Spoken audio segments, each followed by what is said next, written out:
Tohi a Nehemiah. Nehemiah wahe oloaki. Koe whamatala a Nehemiah foha o Hakalaia. Pea koheni e mahina ko kisi leu i e tau mohono uofulu. O kua nofo i Susani lotokolo. Mai hau a hanani. Koe taha i hoku kainga.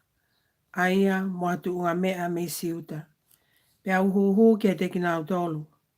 Ko fefe a kau siu na e hao atu. Aia koe toe o e whakapōpula. Pea fefe mo Jerusalema. Pea nau tali. Koe te oe ngā o kutoe me he kau whakapōpula. I he wahe whonuana o kunau tuu tā maki lahi. Pea koe koto ta e tokai. Koe ai foki o Jerusalema. Koe koto mau mau.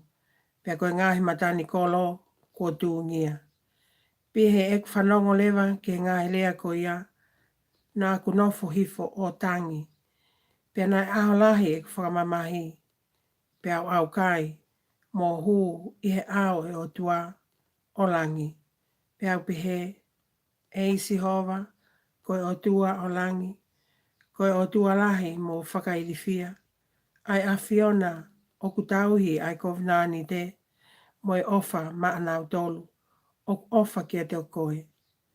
Koe mo tauhi ho ngahi tuutuni. Ke whakaongo hifo mua. Pea ke aho fofo ngā. Ke o ngō i ai loto.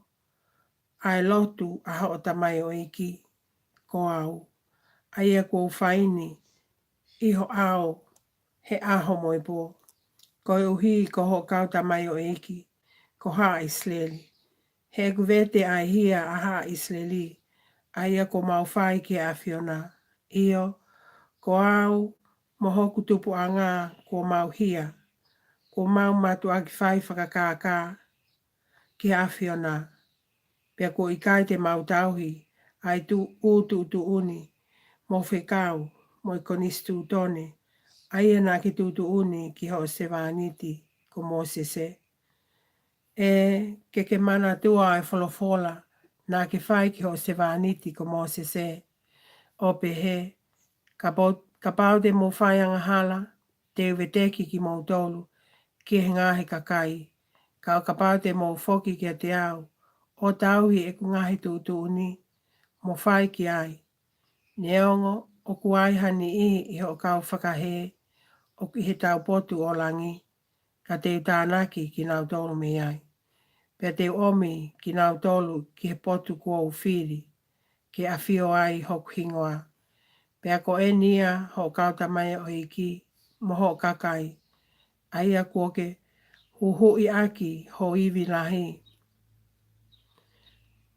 Mo ho nima mālohi.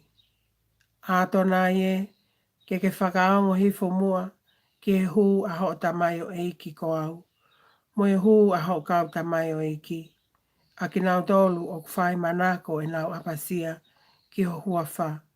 Pea ke whakamonu ia mua a ho tamai o iki. Ko au. He ahoni. O tuku ke hoi fua mai. Ai tangatani ki a te au. He ko atau hi kawa au. Ai tui. Amen.